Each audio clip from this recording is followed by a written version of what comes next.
మరణ మృదంగం ఆగని ఆటో డ్రైవర్ల ఆత్మహత్యలు 80 రోజుల్లో 35 మంది మృతి. ఫుట్బోర్డ్ ప్రయాణాలు చాలి బస్సులు ప్రమాదకరంగా విద్యార్థుల జీవితాలు. మనం చెప్పాం రోజుకొకరు అన్నదా మన ఆటో డ్రైవర్లు ఆత్మహత్యలు చేసుకుంటారు. అన్నా మీరు చనిపోకండి, మళ్ళీ చెప్తున్నాం మీరు చనిపోకండి, పోరాడండి. మన తెలంగాణ కోసమే ఎంతో పోరాడాం. వీళ్ళ మీద పోరాడడం మన పెద్ద సమస్య కాదు, అది చిన్న సమస్యగా చూడండి, మీరు పోరాడండి. ఇలాంటి ఆత్మహత్యలు చేసుకోకండి. నిన్న కూడా రిక్వెస్ట్ చేసాం, మళ్ళీ రిక్వెస్ట్ చేస్తున్నాం. నిన్న ఇంకోటి ఏంటంటే ఈ బస్సులు చాలాగా బస్సుల్లో ఆ ఫుట్పాత్ ప్రయాణాలు చేసుకుంటూ నిన్న ఒక విద్యార్థి బస్సు నుంచి కింద పడిపోయారు. జర్ర అయితే ప్రాణం పోయేది. అంత డేంజర్గా ప్రయాణం చేయాల్సిన పరిస్థితి ఏర్పడింది. బస్సులు పెంచమంటే చేత కాదు. ఆత్మహత్య చేసుకుంటున్న ఆటో డ్రైవర్ను ఆదుకునే ప్రయత్నం చేయరు. ఏమన్నంటే ఇప్పుడు రేవంత్ రెడ్డి ఎక్కడ పోయింది తెలుసు కదా, స్టేట్లో లేడు, కేరళ పోయిండు. కేరళలో పోయి అక్కడ ఏదో ప్రోగ్రాం పాల్గొన్నాడు. కానీ ఇక్కడ ఆత్మహత్య చేసుకుంటున్న ఆటో డ్రైవర్ల గురించి ఒక్క మాట మాట్లాడదు ఇప్పటిదాకా. 80 రోజుల నుంచి వాళ్ళని ఆదుకుంటారని ఒక మాట, మీ బాధ ఏంటి, మీ సమస్య ఏంటి, ఎలా పరిష్కరించాలి, మేము పరిష్కరిస్తాం అని చెప్పే మాట ఇప్పటిదాకా చేయలేదు. ఎందుకు చేయట్లేరంటే వీళ్ళకి అవసరం లేదు. వాళ్ళకి మా బాధలు మీ ఉన్న, మా రాజకీయాలు, మా ముఖ్యమంత్రి హోదాలు తిరగాలి, మంత్రుల హోదాలు మేము తిరగాలి అని వాళ్ళ బాధలు వాళ్ళు తిరుగుతున్నారు. మీ బాధలు పట్టించుకుంటారని జనాలంతా వదిలిపెట్టేసేసి వాళ్ళ ప్రయాణాలు తిరుగుతున్నారు. మళ్ళీ రాగానే ఢిల్లీ పోతారు చూడండి ఇప్పుడు.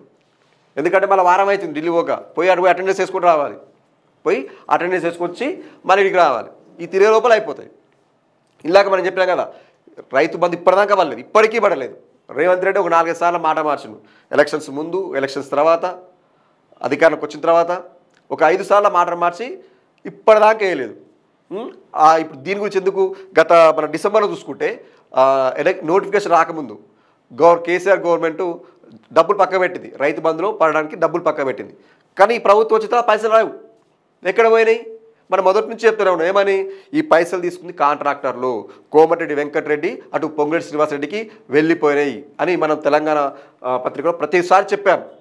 ఈరోజు అదే మాట బీజేపీ అంటే కాంగ్రెస్ బీజేపీ ఒకటే కదా, వాళ్ళ మనిషే అరవింద్ చెప్పిండు. ఏమని? ఆ పైసలు ఎక్కడ పోయినాయో ఆయన మీడియాతో చెప్పిండు. వినండి ఒకసారి, మీరు కూడా అది వినే ప్రయత్నం చేస్తే మీకు ఐడియా వస్తుంది. ఇంకా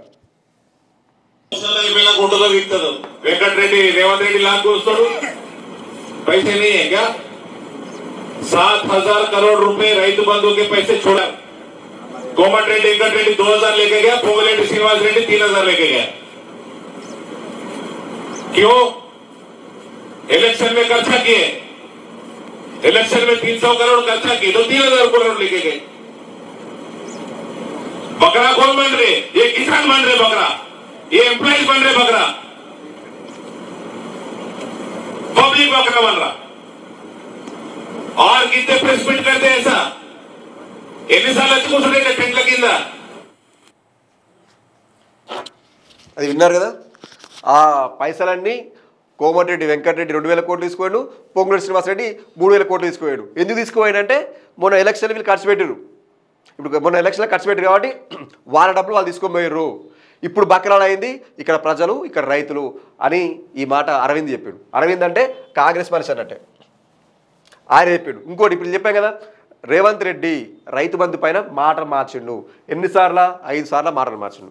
ఎప్పుడెప్పుడు మార్చిండు, అది ఎట్లా మార్చిండు కూడా మేము వీడియోతో రూపంలో చూస్తాం. డిసెంబర్ 9 రైతు బంధు ఇస్తామన్నాడు. డిసెంబర్ 9 నాడు ఇస్తామని చెప్పి ఒకరోజు, ఎప్పుడు 2003 నవంబర్లో చెప్పిండు. ఆ తర్వాత 6 తారీఖున ఒక మాట చెప్పిండు, జనవరి 6 తారీఖు ఒక మాట, 25 తారీఖు అదే నెల ఒక మాట, ఫిబ్రవరి గత నెలలో ఒక మాట, 21 తారీఖు నాడు మళ్ళీ అదే నెలలో మన నాన్నకు మరో మాట మాట్లాడు. ఏం మాటలు ఒకసారి విందాం. వ్యవసాయ పన్నులు మొదలయ్యే ముందల్లే సంవత్సరానికి ప్రతి రైతుకు ఎకరాకు 15,000 రూపాయలు రైతు భరోసా పథకం కింద ప్రతి రైతును ఆదుకునే బాధ్యత కాంగ్రెస్ పార్టీ తీసుకుంటది. ఇక్కడ ఎలక్షన్లో చెప్పిండు ఆయన ఏమంటే డిసెంబర్ 9 రైతు బంధు ఇస్తాం, ఏది ఏమైనా ఆయన మేము రైతు బంధు ఇచ్చి తీరుదామని చెప్పేసి చెప్పిన మాట. ఎప్పుడు? 13/11/2023 ఎన్నికల ప్రచారం 11 తారీఖు నవంబర్లో గత ఏడాది చెప్పిన మాట. ఆ తర్వాత అధికారంలోకి వచ్చింది డిసెంబర్ 7 నాడు అధికారంలోకి వచ్చిండ్రు. 9 తారీఖు నాడు ఇయ్యలే. కానీ దాని గురించి 6 తారీఖు నాడు, అదే నెల జనవరి 6 తారీఖు నాడు ఏం మాట్లాడిండు? వ్యవసాయ పన్నులు మొదలయ్యే ముందల్లే సంవత్సరానికి ప్రతి రైతుకు ఎకరాకు 15,000 రూపాయలు రైతు భరోసా పథకం కింద ప్రతి రైతును ఆదుకునే బాధ్యత కాంగ్రెస్ పార్టీ తీసుకుంటది. ఈసారి డిసెంబర్ 9 నాడే పేమెంట్లు వేసినాం. ఫిబ్రవరి నెలాఖరు వరకు ఈ తెలంగాణ రాష్ట్రంలో ఉన్న 63 లక్షల రైతు కుటుంబాలకు మీ ద్వారా మాట ఇస్తున్నా ఫిబ్రవరి ఆఖరు వరకు రైతు భరోసా ద్వారా మీ ఖాతాలలో నగదు బదిలీ చేసే బాధ్యత కాంగ్రెస్ పార్టీ తీసుకుంటుంది. రైతు బంధు పథకం మీ ఖాతాలలో వేస్తున్నాం. వచ్చే నెల 15 తారీఖు లోపల అందరికీ రైతు భరోసా రైతు బంధు చేరుతుంది. ఏ ఒక్క రైతుకు బకాయి లేకుండా పూర్తిగా మీకు డబ్బులు ఇచ్చే బాధ్యత మన ప్రభుత్వం తీసుకుంటుంది. మేము జనవరిలో మొదలుపెట్టి మార్చి 31 లోపల రైతు బంధు చెల్లిస్తాము. అది అన్నమాట. ఒక్కడే రేవంత్ రెడ్డి మాటలు మాత్రం ఇన్ని రకాలు అన్నమాట. ఒక్కోసారి ఒక్కో మాట, ఒక్కోసారి ఒక్కో మాట, పూట ఒక మాట. ఏమంటారు, ఓడ మీద నడిచిన వరకు మల్లన్న ఓడ మల్లన్న, గడ్డు దాటిన తర్వాత బోడమల్ల అన్నట్టు ఈయన అధికారం రాకముందుకు ఒక మాట, అధికారంలోకి వచ్చిన తర్వాత ఒక మాట, నెలకు ఒక మాట. ఇప్పుడు ఏమంటుండు, మార్చి ఈ నెల ఆఖరి వరకు ఇస్తాం. మేము జనవరిలో స్టార్ట్ చేసినాం, ఈ నెలాఖరు వరకు ఇస్తాం, 3 నెలల వరకు వేస్తాం. అప్పుడు కూడా వేస్తున్న నమ్మకం అయితే లేదు, మాకు లేదు, రైతులకు కూడా లేదు. మీ మాట నమ్మే ప్రసక్తే లేదు, నమ్మేటోళ్ళు కూడా లేరు. ఇట్లా ఈ రకంగా మీరు ప్రజల్ని మభ్యపెడుతుర్రు. ఇప్పటికన్నా మానుకోండి, మభ్యపెట్టే మాటలు పక్కన పెట్టి ప్రజలకు చేయండి. ఆటో డ్రైవర్ల ఆత్మహత్యల పైన ఇప్పటికైనా స్పందించండి జర.